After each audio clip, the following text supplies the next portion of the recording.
Hi guys, welcome back to my channel Parni and mom. ఎలా ఉన్నారు అందరూ? నేను చాలా బాగున్నానండి. ఇంట్లో కాయగూరలు ఏమీ లేనప్పుడు ఇన్స్టెంట్గా మనకి ఏదైనా కారంగా తినాలనిపించినప్పుడు ఈ టమాటా రైస్ని కానీ ఒక్కసారి చేసుకున్నారంటే కంపల్సరీగా 5 నిమిషాల్లో ప్లేట్ ఖాళీ చేసేస్తారు. అంత టేస్టీ రెసిపీ, ఎటువంటి కాంబినేషన్స్ కూడా అవసరం లేని రెసిపీ. ఇంకెందుకు లేటు, వీడియోలోకి వెళ్ళిపోదాం. ముందుగా రైస్ ప్రిపరేషన్ కోసం ఒక ప్యాన్లోని ఆయిల్, ఒక స్పూన్ నెయ్యి వేసుకొని అది మెల్ట్ అయిన తర్వాత, వేడెక్కిన తర్వాత దానిలోనికి షాజీరా, కొన్ని జీడిపప్పులు, సన్నగా తరిగిన కరివేపాకు, పచ్చిమిర్చి వేసుకోవాలి. అన్నింటినీ కూడా బాగా ఫ్రై చేసుకోవాలి. అవి ఫ్రై అయిపోయిన తర్వాత పాయల్లా కట్ చేసుకున్న ఉల్లిపాయలని వేసుకోవాలి. దీనికి ఆనియన్స్ అనేవి కొంచెం ఎక్కువే పడతాయండి. దీనివల్లనే రైస్కి టేస్ట్ అనేది వస్తుంది.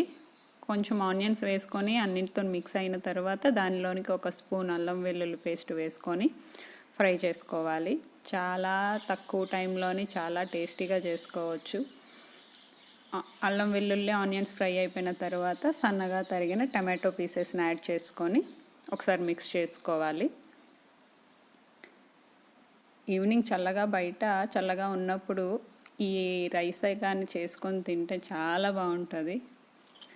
దానిలోనికి మిక్స్ చేసుకున్న తర్వాత తగినంత పసుపు, ఉప్పు, నెక్స్ట్ కారం, 2 స్పూన్స్ కారం వేసుకుంటున్నాను. ధనియా పౌడర్, గరం మసాలా పౌడర్ వేసుకొని అన్నింటినీ కూడా ఒకసారి మిక్స్ చేసుకోవాలి. దానిలోనికి పుదీనా, కొత్తిమీర కూడా వేసుకోవాలి. ఉంటే వేసుకోవచ్చు, లేకపోతే లేదు, ఆప్షనల్ ఇది. అన్నింటినీ బాగా మిక్స్ చేసుకొని ఒక 2 మినిట్స్ లిడ్ క్లోజ్ చేసుకొని ఫ్రై చేసుకోవాలి. దీనివల్ల టమాటోస్ అనేవి బాగా మగ్గిపోతాయి. మనకి రైస్ తింటున్నప్పుడు కంప్లీట్గా పీస్ అనేది కనబడకుండా చేసుకుంటేనే టేస్ట్ బాగుంటుంది. సో నేను వీడియోలో చూపిస్తున్న విధంగా మ్యాష్ చేసేసుకున్నారనుకోండి, చాలా టేస్టీగా ఉంటుంది రైస్. టమాటోస్ కుక్ అవ్వడానికి ఎక్కువ టైం తీసుకోదు కాబట్టి మనకి రైస్ కూడా చాలా తొందరగా ప్రిపేర్ చేసేసుకోవచ్చు. అలా మ్యాష్ చేసుకున్న తర్వాత మన దగ్గర ఉన్న అన్నం వేసుకొని ఇంకా మొత్తం మసాలా అంతా రైస్కి పట్టేటట్టు మిక్స్ చేసుకొని సర్వ్ చేసుకోవడమే. చాలా ఈజీ రెసిపీ, చాలా టేస్టీ రెసిపీ.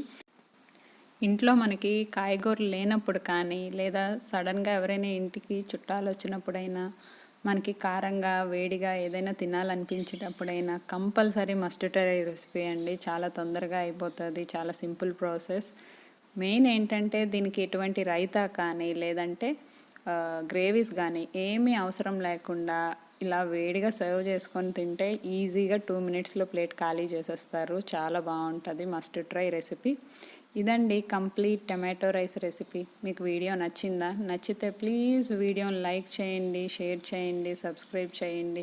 మరిన్ని వీడియోస్తో మీ ముందుకు వచ్చేస్తాను. ట్రై చేసి ఎలా ఉందో నాకు కమెంట్ సెక్షన్లో కమెంట్ చేయడం మాత్రం మర్చిపోవద్దు. Thanks for watching the video. Please subscribe.